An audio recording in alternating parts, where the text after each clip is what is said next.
이 자리에 오신 여러분들을 주님의 이름으로 환영하고 축복합니다. 네, 오늘은 십계명에 대해서 잠깐 나눠 보려고 합니다. 특히 오늘 십계명의 가장 첫 번째 계명이죠. 가장 첫 번째 계명에 대해서. 십계명의 내용 중 가장 짧지만 우리 신앙의 모든 것을 담고 있는 그 말씀 앞에 우리가 지금 이 자리에 서려고 합니다. 이 계명은 우리에게 단 한 가지, 바로 하나님과 우리 사이의 관계에 대해서 묻고 있습니다. 하지만 바로 이 관계라는 시점에서 우리의 신앙은 종종 미묘한 차이로 인해 그 본질을 잃어버릴 때가 많죠. 우리는 하나님을 바라보고 있다고 생각하지만 실제로는 그 미묘한 차이로 인하여서 하나님이 아닌 다른 무언가를 바라보고 있을 때가 얼마나 많은지 모릅니다. 이 미묘한 차이란 이런 것입니다. 우리는 하나님을 구하는 것 같지만 사실은 하나님이 주시는 그 축복과 성공이라는 열매에만 더 관심을 가질 수가 있습니다. 우리는 주님의 몸된 교회를 사랑한다고 말하지만요, 사실은 교회라는 공동체가 주는 소속감과 따뜻한 분위기, 주님보다는 사람에게 더 집중하고 있는 것일지도 모릅니다. 우리는 뜨겁게 예배를 드린다고 하지만요, 사실은 예배를 통한 그 벅찬 감동과 영적인 이 카타르시스, 하지만 하나님이 원하시는 예배보다 나의 감정의 만족을 더 추구하고 있는 것일 수도 있습니다. 이 모든 것들은 우리가 볼 수 없는 아주 미묘한 차이입니다. 이것이 바로 이 미묘한 차이로 인한 이 본질의 상실이죠. 병원에서는 그 본질, 정확한 진단을 위해서 의사는 청진기 하나만으로도 병명을 제시하지 않죠. 생명에 문제가 걸린 상황 속에서 더 깊고 세밀한 진단을 위해서 이 MRI와 같은 정밀한 장비가 필요합니다. 청진기로는 들을 수 없는 그 미묘한 차이를 발견해야지만 진짜 병의 원인을 찾아낼 수 있기 때문입니다. 십계명은 바로 우리 영혼의 상태를 정밀하게 비추는 이 영적인 MRI와도 같습니다. 우리 신앙이 건강한지 아니면 보이지 않는 곳에 문제가 생겼는지 그 미묘한 차이를 가장 선명하게 보여주는 진단 도구입니다. 물론 그 진단 결과를 판독하고 이 처방을 내리시는 진짜 주치의는요, 강단에 서 있는 이 유목사가 아닙니다. 바로 저와 여러분 안에 계시는 성령님 되시죠.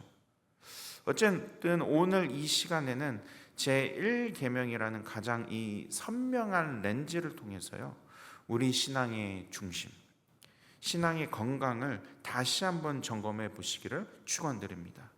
내가 진짜 하나님과 깊은 관계 속에서 그분을 따르고 있는지, 아니면 기독교 문화에 젖어 교회에 나와야 하는 것은 알겠는데 예배나 음악에 따라 분위기에 따라 흘러가고 있는 건 아닌지, 아니면 이도 저도 아닌 그냥 신앙 자체가 없는 상태인지. 근데 아마 수요예배 오신 분들이라면 이 세 번째 경우는 해당되지 않는 것으로 저는 알고 있습니다. 그래서 십계명은 우리의 꾸밈 없는 민낯을 드러내기에 가장 중요하면서도 이 역설적으로 듣는 어떻게 보면은 성도님들뿐만 아니라 설교하는 저에게 있어서도 참 어렵고 부담스러운 주제가 되기도 합니다. 하지만 흥미를 넘어서 진리와 본질을 다뤄야 되겠죠. 진리와 본질을 다루기 위해서는 반드시 짚고 넘어가야 할 부분이죠. 그래서 이번 기회를 통해 하나님과 나의 관계를 다시 깊이 들여다보시는 귀한 시간이 되시기를 축원드립니다. 오늘 본문의 십계명의 서막입니다. 하나님께서 모세에게 직접 말씀하신 인류 역사상 전무후무한 사건이죠.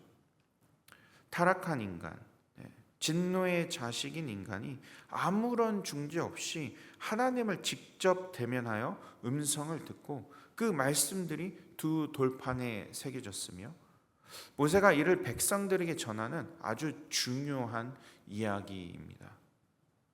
당시 사람들은 그저 모세의 율법이라고 불렀죠. 이 십계명이라는 표현은 아마 2세기경 알렉산더 클레멘트 전후로 처음 사용되어졌을 거라고 보입니다. 근데 이 십계명을 우리가 좀 더 쉽게 이해하려면 저는 한 단어로 설명할 수 있을 것 같아요. 아까 제가 서두에 이야기했었던 바로 관계입니다. 관계. 십계명은 크게 관계를 중심으로 앞에 4계명과 뒤에 6계명으로 나눌 수 있습니다. 물론 어떤 관점으로 설명하느냐에 따라 다르지만 주로 앞에 4계명은 하나님과의 관계, 그 하나님과의 관계에 대한 계명이고 나머지 6개의 계명은요 이웃과의 관계에 대한 계명으로 이루어져 있습니다. 여기까지 들으셨다면 우리가 어디에 집중해야 될지 아마 감을 잡으셨을 거예요. 바로 하나님과 나와의 관계입니다. 하나님과 나와의 관계. 그래서 오늘 제목도 하나님과 나와의 관계이죠. 여러분, 하나님과 나의 관계를 깊이 살펴보면 참 모든 답이 나와요. 성령 안에서 내 스스로가 그 답을 찾고 주님 앞에 새로운 마음으로 누구의 도움이나 영향을 받지 않고 주님 앞에 다가갈 수 있게 됩니다. 먼저 1절을 보시겠습니다. 다 같이 읽어볼까요? 1절 시작. 하나님이 이 모든 말씀으로 말씀하여 이르시되. 본문은 이 하나님이 모든 말씀으로라고 명시하며 시작합니다.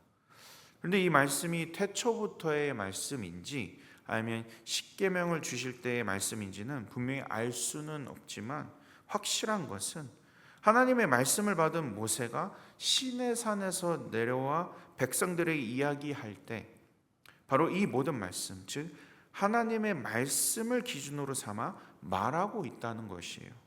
한번 생각해 봅시다. 이스라엘 백성들이 광야 생활을 하다가요 때가 되어서 모세는 십계명을 받기 위해 40일 밤낮으로 시내산에 머물렀습니다. 그리고 오늘 본문 뒤쪽에 18절 이후로 보게 되면 이스라엘 백성들은 우레와 번개, 나팔 소리 그리고 초자연적인 현상들을 보며 두려워 떨었어요. 백성들은 모세를 보았을 때 자신들이 죽게 될까 봐 두려워했습니다.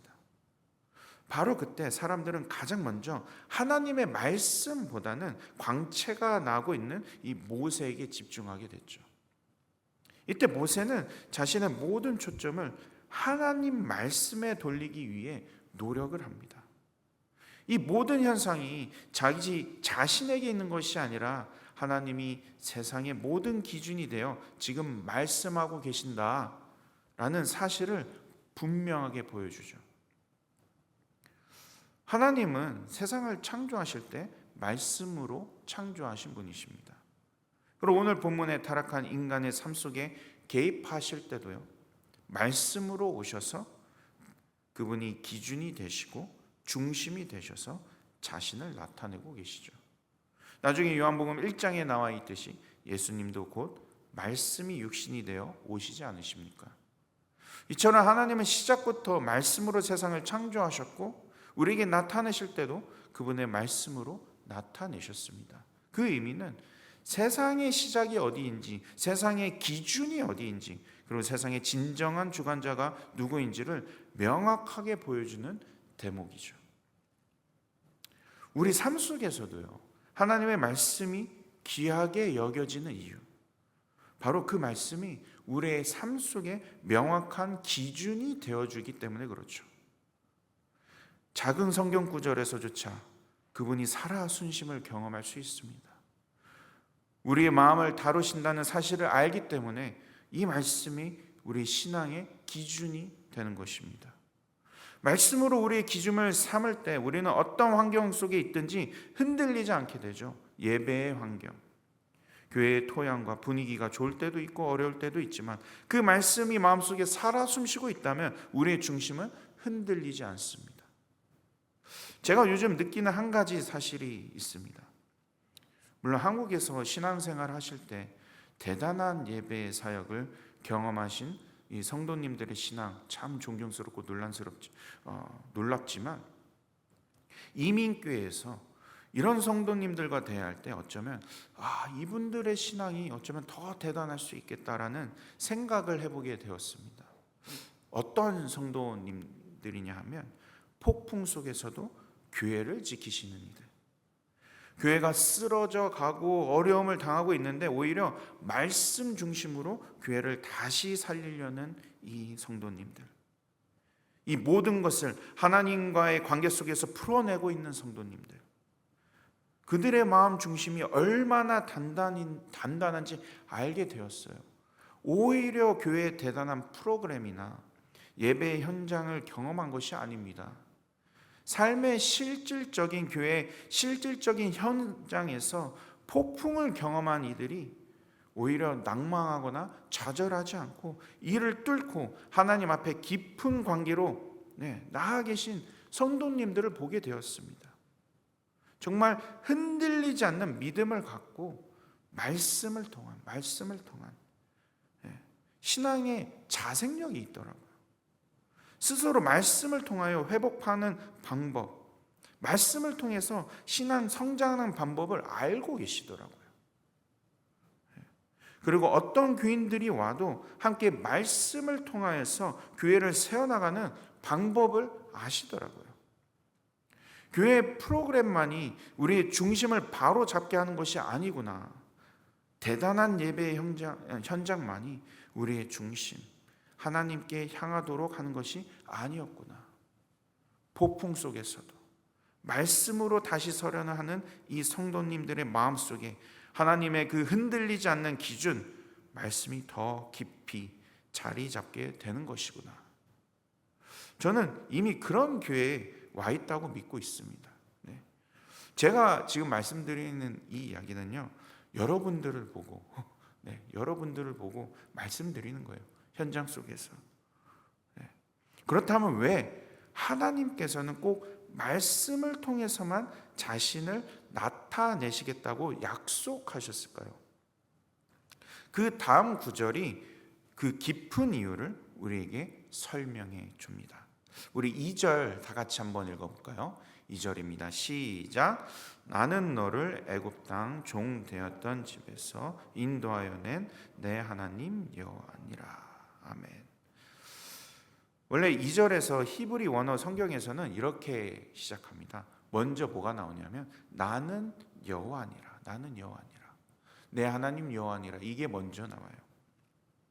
과거 모세 시대에는요, 떨기나무 앞에서 스스로 있는 자라며 그 신비 속에 계셨던 분께서 이제 언약 백성들에게 그분의 이름을 명확하게 알려주십니다. 그리고 이어서 그분이 누구이신지를 그들의 과거와 연결하여 설명하고 계세요. 너를 애굽 땅 종 되었던 집에서 인도하여 낸 내 하나님 여호와니라. 하나님께서는 먼저 이스라엘 백성이 약 430년간 종살이하며 신음했었던 그 고통의 역사를 상기시키고 계시죠. 그들의 힘으로 결코 벗어날 수 없었던 그 절망의 자리, 애굽 땅 종 되었던 집, 애굽 땅 종 되었던 집. 그리고 바로 그 자리에서 하나님께서 무엇을 하셨다고 말씀하십니까? 내가 인도하여 냈다. 내가 인도하여 냈다. 사랑하는 여러분, 이것이 십계명의 가장 위대한 서막입니다. 하나님께서 이 율법을 지키면 너희를 구원해 주겠다라고 말씀하고 계신 것이 아니에요. 순서가 정반대입니다. 내가 너희를 먼저 구원했으니 이제 너희는 내 백성으로 이렇게 살아가라. 그렇게 말씀하고 계신 것입니다. 결국 십계명은 우리에게 무거운 짐을 지우는 규칙 목록이 아니에요. 그것은 이미 구원받은 백성들에게 주어진 하나님의 자녀로서 자유를 누리며 살아가는 법, 사랑의 지침서입니다. 사랑의 지침서. 하나님께서 이스라엘 백성이 무언가를 해서가 아니라 하나님께서 먼저 일방적으로 베풀어 주신 그 구원의 은혜를 기억하게 하심으로써 앞으로 주어질 모든 말씀이 얼마나 소중한 것인지를 깨닫게 하고 계신 것이죠. 우리의 삶 속에서도 마찬가지죠. 이스라엘 백성들이 애굽의 종이었다면 죄의 종된 우리, 과연 우리 스스로 나 자신을 구원할 수 있을까요? 우리도 마찬가지로 과거 이스라엘 백성들과 별다를 것 없는 삶을 살아가고 있습니다. 우리는 하나님이 아닌 다른 것을 선택하는 그 순간 우리 의지와 상관없이 이 땅의 노예가 되죠. 어떨 때는 쾌락의 노예로, 어떨 때는 만몬의 노예로, 또 어떤 때는 내 생각의 노예로. 우리의 삶이 하나님께 뿌리 내리지 않을 때 우리는 눈 깜짝할 사이에 죄의 종이 되는 길로 향하고 있습니다. 그래서 우리는 스스로에게 정직하게 물어봐야 해요. 만약 하나님의 손이 나를 붙들지 않는다면 나는 지금 무엇을 붙들고 있는지, 나는 과연 지금 죄에서부터 자유로운지. 하나님께서 친히 이스라엘 백성들을 이끄셔야만 했던 그 구원의 역사를 바라보며 우리는 우리 자신을 향해 가장 근본적인 질문과 마주하게 되죠. 나는 과연 내 힘으로 이 죄라는 깊은 감옥에서 탈출할 수 있는가? 내 스스로 탈출할 수 있는가? 만약 이스라엘 백성이 430년이라는 긴 세월 동안 스스로의 힘으로 그 견고한 감옥을 탈출할 수 있었다면 우리도 그렇게 할 수 있습니다 라고 이야기하겠죠. 하지만 성경은 그것이 불가능했음을 분명히 증언하고 있습니다. 바로 그래서 구원의 역사가 이토록 감사하고 놀라운 은혜인 것이죠. 내가 할 수 없었던 바로 그때, 내가 알 수 없었던 바로 그 순간에 하나님께서 먼저 우리를 위해 일하셨기에, 이것이 하나님께서 십계명이라는 율법을 주신 이유가 되는 것입니다. 하나님께서 십계명이라는 율법을 주시기 전에 그리고 또 설명하고 계시는 거예요. 내가 너희를 위해 이런 일을 행했다. 구원의 역사를 먼저 선포하신 이유입니다. 예수님의 십자가 구원이 또한 이와 같은 은혜의 방식이죠. 결국 이 위대한 구원은요, 우리가 무엇을 해서 얻어낸 선물이 아니라 하나님께서 먼저 시작하신 관계 속으로 우리를 초대하시는 그분의 일방적이고도 완전한 사랑의 선물인 것입니다. 이것이 바로 하나님이 먼저 우리에게 손 내미신 관계의 방법이죠. 관계의 방법. 하지만 종종 우리는 이 관계의 방법에서 오해를 합니다. 마치 나의 노력과 정성으로 하나님을 감동시켜야만 시작되는 그 힘겨운 짝사랑처럼요. 상대방의 마음은 알지 못한 채 나 혼자 열심을 내어 선물을 준비하고 편지 쓰듯이 나는 나의 행위에 몰두하게 됩니다. 종교적인 성취를 쌓아 올리면 언젠가 그분이 감동하셔서 마음의 문을 열어주실 것이라 착각하는 것이죠. 하지만 여러분, 짝사랑을 생각해 봅시다. 누구를 특별히 좋아하지 않거나 혹시 짝사랑해 보신 적 있으신지요? 물론 그 짝사랑이 드러나지 않는다면 문제가 될 것은 없지만 그 사랑을 남들이 다 알도록 드러내어 나의 열심을 보였는데 상대방은 전혀 받아줄 마음이 없다면 얼마나 큰 부담감으로 다가오겠습니까? 우리가 그 관계의 본질을 놓친 채 나만의 착각으로 하나님을 섬길 때 그분은 우리의 열심을 보며 기뻐하시는 것이 아니라 부담스러운 눈빛으로 안타까워하실지도 모릅니다. 진정한 하나님과의 관계는 그렇게 시작되지 않습니다. 오늘 본문이 보여주는 가장 중요한 진실은요, 하나님과의 인연은 언제나 그분으로부터 시작이 되죠.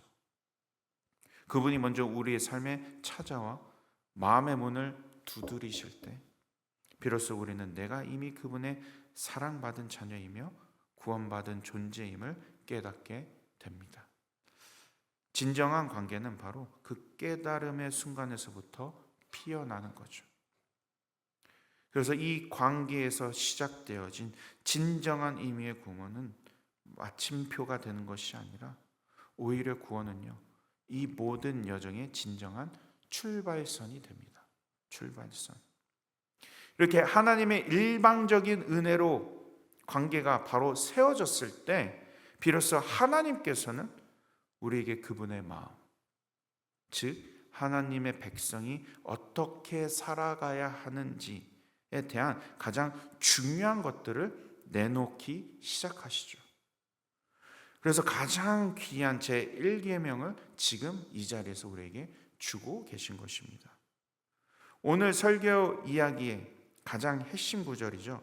우리 다 같이 한번 읽어볼까요? 3절입니다. 시작. 너는 나 외에는 다른 신들을 내게 두지 말라. 먼저 너는 나 외에는 이라고 말씀하고 계시죠. 너는 나 외에는. 여기서 말하는 나 외에는 이 히브리어 원어적으로 알파나이입니다. 알파나이. R이란 뜻은요, 뭐뭐 앞에라는 뜻이에요. 이제 파나이라는 뜻은 얼굴이라는 뜻입니다. 얼굴. 얘는 곧 너는 나의 얼굴 앞에서, 얼굴 앞에서 라는 의미입니다. 너와 나의 관계가 서로의 얼굴 앞에서 시작된다는 사실. 즉 상당히 인격적인 관계라는 것을 말해주고 있죠. 그리고 내 얼굴 앞에서 다른 것들을 두지 말라라는 것입니다.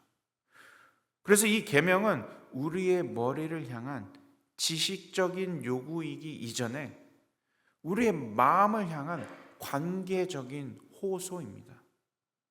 하나님께서는 다른 신이 없다라는 이 아름다운 진리를 깨달은 것을 넘어서 너와 나, 나란히 있는 가운데 그 어떤 것도 하나님과 나의 사이에 존재해서는 안 된다. 이렇게 말씀하시는 사랑의 호소예요. 그리고 이어서 말씀하시는 것입니다. 다른 신들을 내게 두지 말라. 다른 신들을 내게 두지 말라. 단지 이스라엘 백성들의 상식으로는 우상이나 귀신, 악한 영을 의미하지만 더 확장해서 포함하자면 지금 하나님과 나의 얼굴 사이에 그 어느 것도 두지 말라고 말씀하고 계신 것이죠. 네. 여러분 생각해 보세요. 사람과 사람 얼굴을 이렇게 대하고 있는데 그 안에, 그 앞에 무엇을 이렇게 된다면, 제가 지금 설교하고 있잖아요. 이렇게 된다면 얼마나 지금 제가 무례한 행동을 하고 있습니까? 여러분 앞에. 이렇게 하나님이 말씀하신 결정적인 이유는 무엇일까요? 지금 이스라엘 백성들의 상황을 떠올려 보자면요, 그들은 하나님의 전능하신 손으로 붙들림 받아 광야로 이끌려 온 상태죠. 여러분 한번 광야 가보셨어요? 광야? 사막이나 아니면 오지 가보셨나요? 저는 비슷한 곳 이렇게 가봤었는데 정말 아무것도 없죠. 정말 아무것도 없습니다. 하나님의 도우심과 인도하심 없이는 아무것도 먹고 마실 수 없는 그런 환경이에요. 만약 지금 여러분들의 삶 속에 토론토 땅이 그렇게 느껴진다면 지금 여러분들은 광야에서 훈련받고 계신 것입니다. 근데 어떤 훈련을 받고 있는 거죠? 바로 하나님만 바라보는 훈련. 정말 돈이 없어서 교회를 가기 위해서 TTC를 못하고 1시간 반 이상을 걷다가 그 순간 하나님을 바라보고 있는데 갑자기 등장한 이 교회 친구들의 차를 얻어서 교회에 가보신 적 있으신가요? 오늘 저녁에 뭘 먹을지 모르겠어서 교회 앞에서 이렇게 기도하면서 하나님만 바라보면서 교회 문 앞에 가만히 앉아 있었는데 누군가가 갑자기 내미는 그 김밥 한 줄, 경험해 본 적 있으신가요? 물론 지금 이스라엘 백성들은 광야에서 아무것도 없이 그렇게 하나님만 바라보며 훈련을 받아야 했습니다. 그 이유가 바로 하나님이 약속하신 젖과 꿀이 흐르는 땅 가나안에 들어가기 위해서였죠. 가나안 땅 생각해 보면 얼마나 풍요롭습니까? 먹을 것도 많아요. 그 많은 족속들은요, 우상을 숭배하고 하나님과 상관없는 삶을 살아가고 있었습니다. 그래서 이스라엘 백성에게 가나안 땅이라는 것은 자칫하면 하나님을 향한 순전한 시선이 흐려질 수 있는 환경, 그런 곳이었어요. 수많은 우상의 거짓된 얼굴들이 나를 보러 유혹하면서 하나님과 그들 사이의 친밀한 그 눈맞춤을 가로막고 결국 가장 중요한 그 관계 자체를 잊게 만들 수 있었기 때문에 하나님은 그렇게 광야에서 훈련시키셨던 겁니다. 물론 구약 성경에서 가나안이라는 의미 자체가 죄와 우상을 뜻하기도 하지만 이스라엘 백성들이 그곳에 가서 철저하게 가나안 족속들이 만들어 놓은 우상, 만몬에 의해 만들어진 환경에 유혹되지 않고 그 족속들과 타협하지 않으려면 하나님의 얼굴만 바라보는 훈련을 받아야 했겠죠. 너는 나 외에는 다른 신들을 내게 두지 말라. 어디에 가서든지 하나님 얼굴만 바라볼 수 있는 훈련, 하나님과 나의 얼굴 사이에 그 어느 것도 넣지 않고 다른 곳을 바라보지 않는 훈련, 이것이 하나님이 원하시던 훈련이었습니다. 물론 이렇게 외부적인 환경 속에서 하나님 얼굴 바라보는 훈련이 지속되어야 하지만 우리는 어떻게 보면 외부적인 환경보다 내면적인 나 자신을 더욱 경계해야 합니다. 내 중심 내면 속에서 하나님과 나의 얼굴의 사이를 망치는 그 요소들을 성령님을 의지함으로 면밀히 살펴봐야 되죠. 아까 서론에 말씀드렸던 그 영적인 MRI를 통해서요.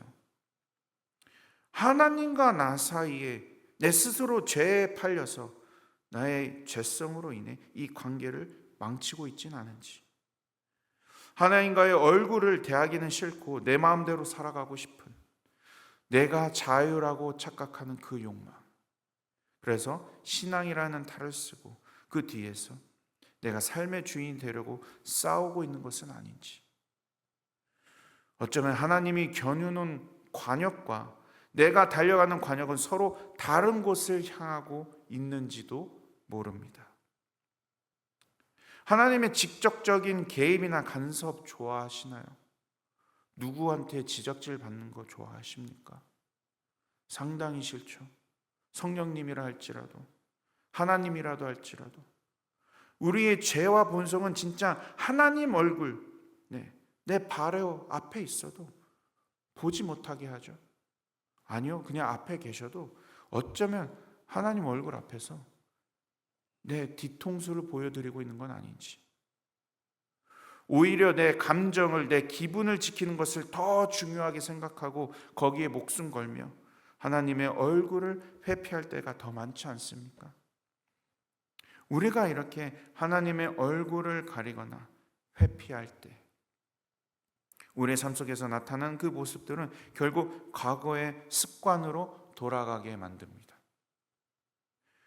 나의 과거 삶의 습관이 쳇바퀴 돌듯 반복되면서 달리고 있지만 더 이상 나가지 않는, 에너지는 소진되고 예배를 드려도 별 감동이 없고 그 끝에 답은 결국 공허함과 허탈감뿐입니다. 그래서 무슨 일이 있더라도 하나님과 나의 관계를 내 인생의 목숨보다 더 단단히 묶어 놓아야 됩니다. 우리가 안 되면 될 때까지, 단단히 고정될 때까지 주님을 바라보는 모습, 이것을 광야에서 하든 아니면 나의 내면에서 하든 우리는 그 감당하는 일들에 목숨을 걸어야 됩니다. 그래서 이제 제1계명이 나의 삶의 중심이 되어 하나님과 나 사이에 집중되어지고 있는 모습, 머릿속에 이제 그려지시나요? 저는 오늘 본문과 함께 설교를 준비하다가 하나님과 가장 먼저 관계하며 이 살아가는 모습, 마치 이런 모습처럼 떠오르더라고요. 공중에 인생이라는 이 공허한 공간에요, 비행기가 이륙했지만 정확한 항로가 주어진 비행기. 하늘은 공허하지만 정확한 목적지가 있습니다. 얼마나 안전합니까? 오히려 항로 없이 목적지 없이 이륙한다면, 아무리 맑은 하늘, 좋은 날씨에 이륙한다 한들 그 넓은 하늘에서 내가 지금 어디로 가고 있는지 오히려 불안한 운행을 하게 되죠. 밤이라면 하늘에 별들이 있고 혹은 도시에 불빛들이 비치고 있지만 어디가 위고 어디가 아래인지를 명확하게 인지하며 기준을 잡고 안전하게 날아가는 삶. 동시에 난기류를 피하기 위해서 잠시 항로를 이탈했지만 정확한 항로가 주어졌기에 다시 올바른 항로에 복귀하여 안전한 길을 갈 수 있는 운행. 듣기만 해도 안전하다고 느껴지지 않으십니까? 사랑하는 여러분, 이제 말씀을 정리합니다.